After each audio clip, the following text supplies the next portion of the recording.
We're looking at dealing with breakup or divorce. This is one subject matter that a lot of times people want to run away from. They just think that it has happened, it has happened. Let me move on with my life, right? But deep down within them, they are not excited. They are struggling with things. They are struggling with the breakup or the loss of a loved one or the end of a relationship. Now, this relationship could be marriage, it could be a girlfriend, boyfriend, could be a fiance kind of relationship. But the most important thing is that every relationship that matters to us, the moment it comes to an end, brings us some sort of feelings. And because of that, we find ourselves struggling with coping with entirely new feeling and experience. And so I hope that tonight we'll be able to drive this conversation. Now, my job tonight is to make you understand that the end of a relationship is not the end of life. All right, let me say one of my duties, not just my only job. One of my duties is to make you understand that the end of a relationship is not the end of the world and is not the end of your life. It means that you can actually move on with your life if only you'd agree to get the necessary help that is needed or that you need. All right. Now, so dealing with a breakup or divorce. Now, when relationship ends, right, healing can take time. Okay, it can take a longer time to heal up. It can take so long to actually overcome the breakup because it can be so painful. But then you may ask yourself, why are breakups so painful? Now, a breakup or divorce can be one of the most stressful and emotional experiences in our life. And no matter the reason for which the breakup has occurred, whether we wanted it or not, it can turn our entire world upside down and trigger all sorts of painful and unsettling emotions. Trust me, I've been there before. I have experienced breakup before, and I can tell you that both of them, whether the one that I initiated or the one that was initiated on my behalf, both came with individual feelings, both came with their own run of feelings. None of them brought same experience to me. All right. So no matter what age it happens, no matter who initiates it, the end of a relationship comes with its own experience. And so even when a relationship is no longer good, a divorce or breakup can be extremely painful because it represents the loss, not just of the partnership, but also of the dreams and commitments that both of you have had together, the times that you've shared together, the dreams that you've written together, the vision that you have had together. All right. And so romantic relationships can begin on a high note of excitement and hopes for the future. Now, imagine you start out with someone that you love so much. You started out with someone that your entire world, right, surrounds such a person. You realize that if anything at all happens, it's as if your world is crumbling because you have built yourself around that person. In fact, sometimes your goal in life begins to center around this particular person, and so you put your own individual and personal vision on hold because now you think that you have someone that you want to run with. All right, and then you begin to plan with that person, and so we experience profound disappointment, we experience distress, we experience grief when relationships come to an end.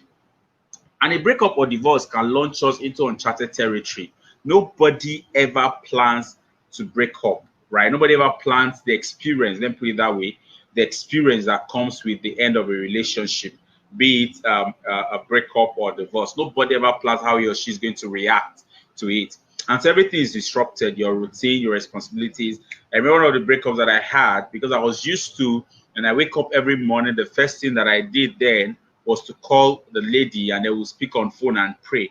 But when that happened, my morning changed because my routine had changed.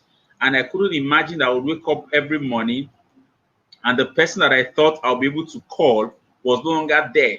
And so it took a while for me to adjust, right? To adjust to the reality that, look, this person is gone out of your life. My morning routine changed, right? And then every day after class, I would go to her own class and then spend the rest of the evening with her before I go to the hostel later at night. And that changed. And so classes would end and there would be nowhere to go to.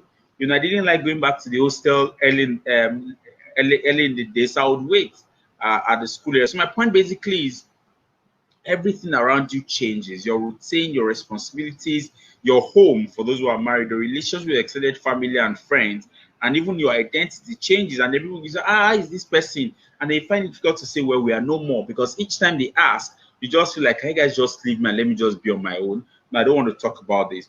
All right. So breakup brings uncertainty about the future. What will life be without your partner? Will you find someone else? Will you end up alone? Will any other person treat you the way this person has treated you? Who would love you the way this person has loved you? So this pain, this disruption, uncertainty means that recovering from breakup or divorce can be difficult and can take time. However, one key thing that you need to remember is that it is important to keep reminding yourself that you can get through. You need to keep reminding yourself that you can get through and that you will get through this experience and even move on with a renewed sense of hope and optimism.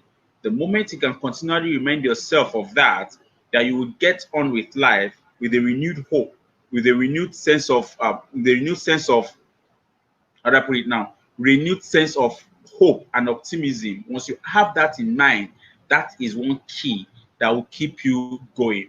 Now, there are three things that I want us to note, first of all, before I dive deeper into this topic. And one is that you need to understand when there's any breakup or divorce, that it's okay to have different feelings. It's okay to feel different. It's normal to feel sad. It's normal to feel angry. It's normal to feel exhausted. It's normal to feel frustrated. It's normal to feel confused. It's normal to feel like things are crumbling, right? And sometimes these feelings can graduate. They can move from less intensity to high intensity. They could have to do with the time of the day. Maybe during the day, you do not feel that way because you're busy with work, running here and there. But at night, you're back to yourself. Every other external person is removed from you, and then the reality dawns on you. It's fine when these feelings come. It's normal.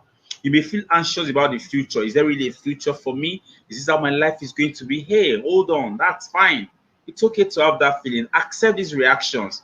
Accept it, and they will begin to lessen over time. But the more you deny that they exist, right, the tougher it becomes for you to actually accept, for you to actually heal, all right, from that experience. So you need to accept these reactions, that these reactions are real, all right. They are not demonic. They're not out of the ordinary. Yes, the intensity may differ from one person to the other person, but you need to accept that these reactions are real, all right. And as you accept them over time, they begin to lessen. They begin to lessen. They begin to lessen.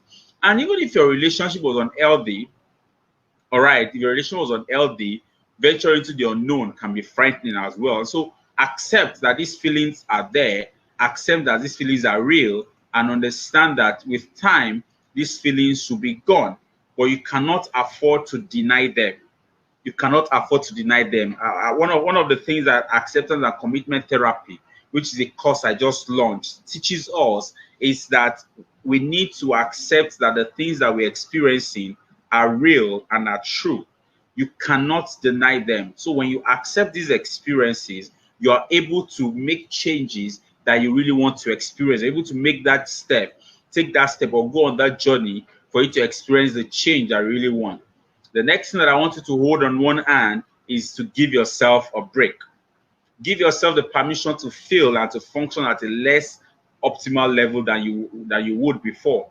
Give yourself the opportunity to understand that you may not be as productive as you may be at your job, or care for others in exactly the same way you are accustomed to in a little while. I think I'm going to add a new dimension to this for those who have lost their loved ones to death or something, just beyond divorce and breakup. Now, you need to understand that you may not be as productive as you were before, because right now things are changing within you. There's a rush of emotions. You're confused. You don't know what to do. You don't even understand if what you're feeling is normal, right? So accept that and give yourself the permission to feel and to function at a less optimal level for a period of time. It's not going to be forever. All right. So you may not be able to be quite as productive on your job or care for others in the way that you used to before. All right. So you need to understand that you're not a superman or a superwoman. You need time to heal. You need time to regroup yourself, and you need time to re-energize. And so you might need to take time off for you to heal. You might need to take time off for you to find yourself again. Don't form macho. Don't form star girl. Don't form superwoman or superman. No. Take that time out, all right, for you to actually heal and feel yourself again. And the next thing, which is the final one on this one of you, things that you need to take note, is that you don't have to go through this alone. Share your feelings with friends and family that can help you get through the period. One of the things that I've seen most times when people experience breakup or they experience divorce or the loss of a partner is that they think that they don't want to bring an external person into what they are feeling. Come on. You were not created to be an island. You were not created in isolation. You're a social being. I say this always. You are a social being. You are created to interact with human beings. You are not created to live all by yourself. You are created to interact with people. You are created to experience love. You are created to experience emotions. You are created to experience the things that people would experience. And so you don't have to go through this all alone. You have friends who would always want to be there for you. I remember many years ago when my mom passed on, one of my dad's friends came to spend the night in our house.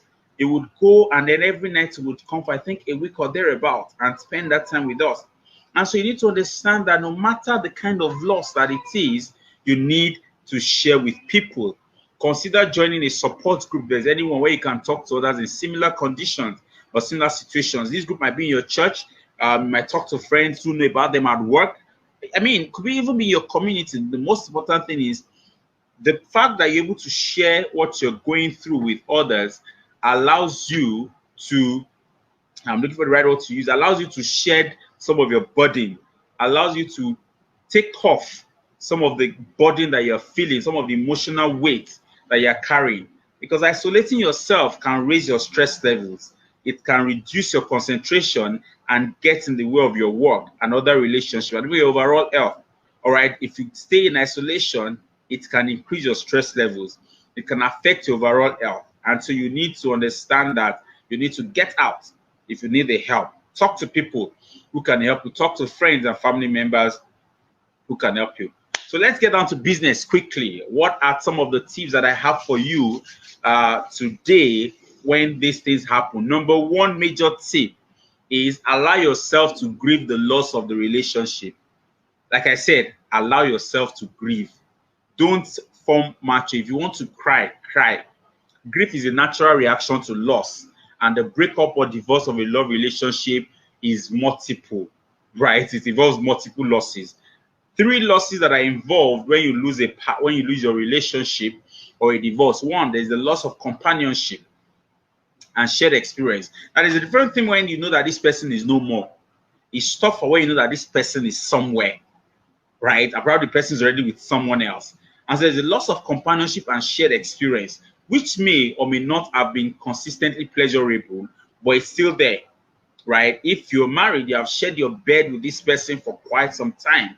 All right, this person knows how to get you to do things, has in quotes your mumu button, right? And so there's that loss of companionship. You sit there, probably look at the wall, and then you see the pictures that you have taken together, the trips that you have made together. And so that is there. The other one that is there is the loss of support. The loss of support. This could be financial, could be intellectual, could be social, could be emotional. You have lost, there's that sense of the loss of support. And the third one is the loss of hopes, plans, and dreams. Like I said earlier, you have planned things with this person. All right, you have planned things with this person, and all of a sudden, it's as if your world is crumbling. It's like things are falling down. So you need to allow yourself to feel the pain of these losses, which may be scary, right? But you need to allow them to come. You need to take in the feeling. You may fear that your emotions will be too intense to bear, or that you'll be stuck in the dark place forever. But you need to remember that grieving is an essential part of your healing process. The reason why years after, people are still where they are after the loss of a loved one or a lost relationship or a loved relationship is because they denied the fact that they are hurting. They have denied the fact that they are grieving. They do not give themselves the permission to grieve. And so they form hard guy. They form big guy. And sometimes they fall into the trap of going on into another relationship and then mess up. Allow yourself to grieve. The pain of grief is precisely what it helps you to do. It lets you let go. that allows you to let go of the old relationship and move on. All right. And no matter how strong your grief, it won't last forever. That's one thing that I need to tell you. No matter how strong your grief is, it will not last forever. It's just going to be for the time being. You will not grieve forever. You need to know that you're not going to grieve forever. I need to repeat that. You are not grieving forever. It's going to be just for a while. So allow yourself to grieve. Now, while under allowing yourself to grieve the loss of a relationship, let me share some salient points with you. So what I've done is I have some major headings, and under each of those major headings, I have some nuggets, some tips that I can go with. One is don't fight your feelings, right? Like I said, it's normal to have lots of ups and downs and feel many conflicting emotions, including anger, resentment, sadness, relief, fear, and confusion. Don't fight them. All right, don't fight them. Identify and acknowledge these feelings. Okay, while they may be painful, when you try to suppress or ignore them, you are only moving your grieving period ahead of you. You'll come back to that grieving period. You still come and grieve again. All right, so accept it at that point in time and just allow the feeling. Don't fight it. This next thing is talk about your feeling. Like I said earlier, it's okay to talk about your feeling even when it is difficult. All right, open up about them, talk about them. All right, if you want to keep a journal, but let them out. Don't just keep them inside you. Now, number 3, remember that moving on is the end goal. Always remember that. The end goal is not for you to remain where you are. The end goal is for you to move on.